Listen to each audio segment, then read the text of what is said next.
Շնորհակալություն, գերաշնորհներ, գործընկերներ, լրատվամիջոցների հարգելի ներկայացուցիչներ, ինչպես նշվեց այսօր խոսելու եմ Հայաստանյան Ծառայական եկեղեցու դիվանագիտական ժառանգության մասին, անցյալից մինչև ներկա, բայց հասկանալի է, որ այս ֆորմատով եւ այն ժամանակը, որ տրամադրված է, այս չափազանց հարուստ թեման հնարավոր չէ ներկայացնել միայն ամփոփ ձևով կանդրադառնամ, բայց օգտվելով առիթից գերաշնորհներ առաջարկում եմ առաջիկայում ավելի հանդարտ պայմաններում կազմակերպել մի գիտաժողով, որը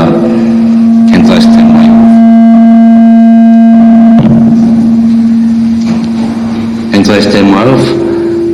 եւ վստահ եմ, որ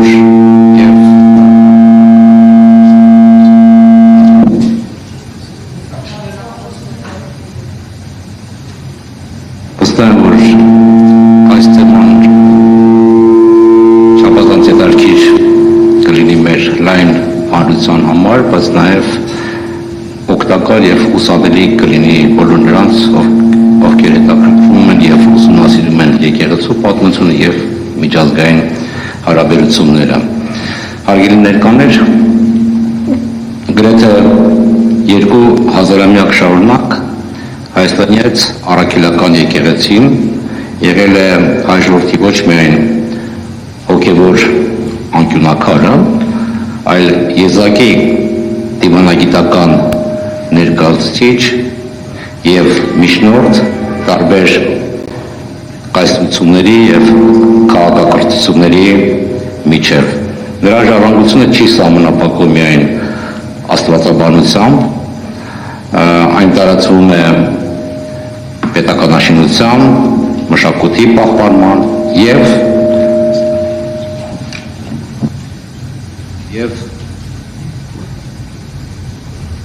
միջազգային երկխոսության խորքերը։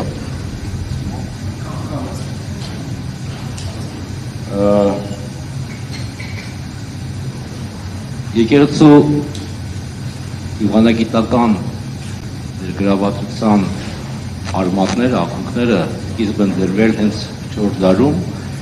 երբ Հայաստանը առաջին ընդունեց քրիստոնեությունը որպես պետական կրոն, Սուրբ Գրիգոր Լուսավորչի եւ Դրդատ երրորդ թագավորի օրոք։ Այդ պահից սկսած եկեղեցին անբաժան կապված է հայ ժողովրդի ճակատագրի հետ, ոչ միայն որպես կրոնական հաստատություն, այլ մեր ինքնության պահապան եւ ներկայացուցիչ համաշխարհային ասպարեզում։ Միջնադարյան որ ժամանակաշրջանում հայ կաթողիկոսներն ու վարդապետության հոգևորականները հաճախ հանդես են եկել որպես հատուկ բանագնացներ եւ միջնորդներ։ Նրանք նամակներ են գրել կայսրերին եւ պապերին, կողմնորոշում եւ ուղղորդում են տվել հավատացյալներին Բյուզանդիայի եւ Պարսկաստանի բարդագույն դիվանագիտության պայմաններում եւ պաշտպանել են օտար իրապետության տակ գտնվող հայերի իրավունքները եւ բարեկեցությունը։ Երևս այս ժամանակաշրջանի ամենանշանավոր օրինակն է Ներսես Շնորհալի կաթողիկոսը, որի նամակագրությունը Ռոմի եւ Կոնստանտինոպոլսի հետ արտացոլում է ոչ միայն աստվածաբանական խորաթափանցությունը, այլև քաղաքական եւ դիվանագիտական նրբագեղությունը։ Եկեղեցին դիվանագիտական ուժ էր, երբ մենք չենք ունեցել ոչ դեսպանատներ, ոչ նախարարություններ եւ ոչ էլ բանակ։ Այն բանակցություններ էր վարում հայ համայնքների անվտանգության շուրջ, պաշտպանում էր մեր սրբավայրերը եւ հայերի շահերը, երբ ոչ ոք չէր կարող կամ չէր ցանկանում այդ ծանր բեռը վերցնել իր վրա։ Օտար իրապետության ողջ ժամանակաշրջանում հենց մեր եկեղեցին էր, որ մեր հիշողությունները, մեր ձայնը եւ մեր հույսը տարավ դեպի ապագա։ Մեր եկեղեցիներն էին, խաչքարերը եւ մեր նահատակներն էին, որ Հայաստանը կենթանի պահեցին միլիոնավոր մարդկանց սրտերում, Արարատյան հովտից մինչև աշխարհի տարբեր անկյուններ։ Պետականության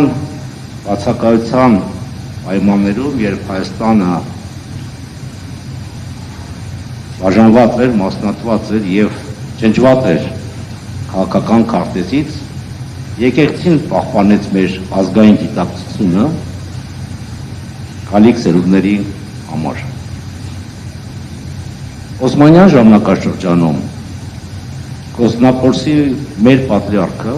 հանդես էր գալիս որպես էթնարխ, այսինքն հայ ժողովրդի ներկայացիչ սուլտանի մոտ։ Եվ այդ առաքելությունը հանդիսանում էր ոչ միայն կրոնական առաջնորդություն, այլև բանակցություններ եւ միջնորդություն հայերի, շահերի պաշտպանության գործում։ Մեր եկեղեցու դիվանագիտական ներգրավվածությունը եւ աշխատանքը առանձնապես կարևորվեց մեր պատմության ամենաբարձր ժամանակաշրջանում, ամենաողբերգալի ժամանակաշրջանում 1915-ից 23 թվականներին հայոց ցեղասպանության ժամանակ, երբ եկեղեցին դարձավ միջազգային կոչի հիմնական ձայնը։ Գևորգ 5-րդ կաթողիկոսը ահազանգում էր աշխարհի բոլոր պետություններին հայերի հետ կատարվածի մասին։ Երբ կար ընդհանուր լռություն, եկեղեցին եւ ապաստարան էր եւ դիվանագետ։ Ցեղասպանության սարսափներից հետո եկեղեցին կենսական դերակատարություն ունեցավ Թուրքում հայկական ինքնությունը պահպանելու գործում։ Ամենուրեք հիմնադրվեցին եկեղեցիներ, դպրոցներ, եկեղեցին պաշտպանեց մեր համայնքների շահերը եւ դարձավ միասնական ձայն առակտված, մասնատված հայկական աշխարհում։ 91 թվականի Հայաստանի վերակառուցումը նոր լիզք եւ ազատություն հաղորդեց մեր եկեղեցու դիվանագիտական ներգրավվածությանը։ Երջանկայի շատակ Վազգեն առաջինը, Գարեգին առաջին կաթողիկոսները եւ այնուհետեւ Գարեգին երկրորդ ամենայն հայոց կաթողիկոսը միջազգային ասպարեզում Հայաստանի ինքնիշխանության, արժանապատվության եւ գոյատևման հզոր ձայն դարձան։ Մեր եկեղեցին չափազանց կարևոր դեր կատարեց հայոց ցեղասպանության միջազգային ճանաչման գործում, Միացյալ Ազգերի կազմակերպությունում եւ միջազգային տարբեր հարթակներում անսասան հավատարիմ լինելով, մնալով արդարության հանդեպ հիշտացված պարտականությանը եւ հանձնառությանը։ Եկեղեցին այս տարիների ընթացքում ուժ դիվանագիտական երկխոսություն ծավալեց տարբեր երկրների հետ, Ռուսաստանից մինչև Միացյալ Նահանգներ, Եվրոպայից մինչև Լատինական Ամերիկա, մերձավոր եւ հեռավոր արևելքներ, որպեսզի ապահովի, որ Հայաստանի եւ հայերի ձայնը լսելի լինի եւ հայկական շահը արհամարվի։ Բոլորիս հայտնի է, որ եկեղեցին նաեւ հսկայական մարդասիրական առաքելություններ իրականացրել, հատկապես Թուրքում, ցուցաբերելով նյութական եւ բարոյական աջակցություն ճգնաժամում գտնվող մեր տարբեր գաղթօջախներում եւ իհարկե չի կարելի այսօր չհիշատակել նաեւ Հայաստանի առաքելական եկեղեցու առանցքային դերը Արցախից բռնի տեղանված մեր հայրենակիցներին աջակցության բարակայում։ Եթե ամփոփենք, եկեղեցին միշտ կամուրջներ է ստեղծել, ձգտել է երկխոսություն ծավալել տարբեր մշակույթների եւ քաղաքակրթությունների միջև եւ իր ջանքերն է գործադրել որպեսզի հարավային Կովկասում խաղաղություն տիրի։ Հիմա մարդկությունը ապրում է չափազանց բարդ եւ ծայրաստիճան պայթյունավտանգ աշխարհում։ Կրոնական դիվանագիտությունը նորից պահանջված է եւ առաջնագծում է, քանի որ միջազգային հանրությունը փնտրում է բարոյական ուղեցույց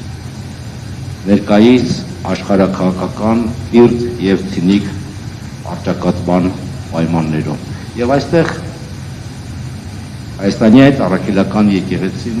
շատ բան ունի անելու։ Իր հեղինակությամբ եւ պատմական իմաստությամբ նպաստելու հանդուրժողականության, երկխոսության եւ խաղաղության հաստատմանը։ Մինչ Հայաստանը դիմակայում է լրջագույն մարտահրավերների տարածաշրջանային անկայունությունից մինչև մեր ինքնիշխանության եւ սրբազան ժառանգության սպառնալիքների, եկեղեցին այլ տեսակի դիվանագիտական աշխատանք է տանում, որը շատ ավելի խորն է գնում։ Նա պաշտպանում է ազգի հոգին եւ պաշտպանում է արդարությունը։ Եվ ինչպես նշեց Նատան Սրբազանը, Դեպար հայրապետի վերջերս Շվեյցարիան ելույթը մեզ դրա վառ ապացույցն է։ Իհարկե, երբ խոսում ենք ժառանգության մասին, պետք է խոսել նաև ժառանգությունը պաշտպանելու անհրաժեշտության մասին։ Եվ բնականաբար այսօր շատ դժվար է անդրադառնալ իշխանություններ եկեղեցի ներկայիս փոխհարաբերություններին, գիտեմ, որ իմ գործընկեր դոկտոր Գասպարյանը հաջորդ բանախոսն այդ թեմայով է խոսելու, ուղղակի մի քանի նկատառումներ։ Հիմա մեր հայրենիքում ազատ եւ անկախ Հայաստանում մենք ականատեսն ենք եկեղեցու ազդեցության եւ հեղինակության վրա հարձակումների։ Պետք է հարց տանք մեզ։ Ինչ տեսակի ազգ է,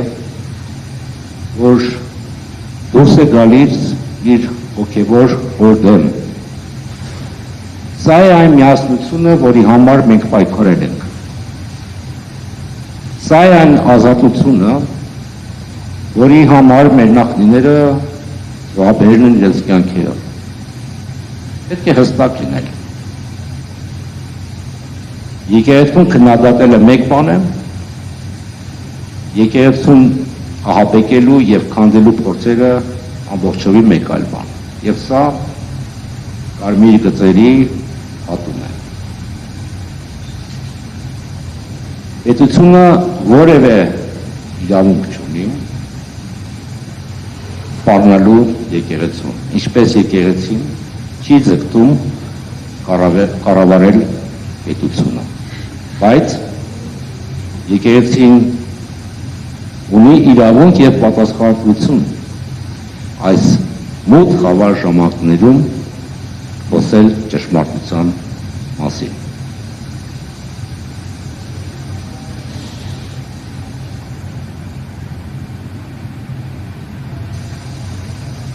Հայաստանը իսկապես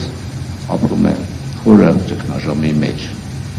եւ գոյաբանական ճգնաժամի մեջ։ Պարակտումը երբեք լավ արդյունքների չի բերում, հատկապես հիմա, պարակտման ժամանակը չի։ Ժողովուրդները այս պայմաններում միշտ համախմբում են կայուն ինստիտուտների շուրջ, ոչ թե քանդում են այդ ինստիտուտները։ Հայաստանյաց առաքելական եկեղեցին քաղաքական կուսակցություն չէ։ Այն անցյալի գործիք չէ։ Այն մեր ազգային, հոգևոր եւ մշակութային շարունակականության կենթանի ուժ է։ Թուլացնել եկեղեցին նշանակում է թուլացնել պետությունը։ Մեր եկեղեցու դիվանագիտական ժառանգությունը չի ավարտվել։ Այն շարունակվում է այսօր էլ իր աղոթներով, իր վկայությամբ եւ այո, իր հիզախությամբ այս մոտ ժամանակներում ոտքի կանգնելու։ Թող աշխարհը տեսնի, որ հայերը միազգ են, որոնք հարգում են։ Հայերը միազգ են, որոնք հիշում են։ Հայերը մի ազգ է, որը պաշտպանում է իր հոգին։ Թող Աստված պահապան լինի Հայաստանի Հանրապետությանը եւ հայ ժողովրդին, թող նա պահապան լինի ամենայն հայոց հայրապետին եւ թող նա մեզ իմաստություն տա մնալու հայ, ոչ միայն անունով, այլ նաեւ հոգով։ Շնորհակալություն։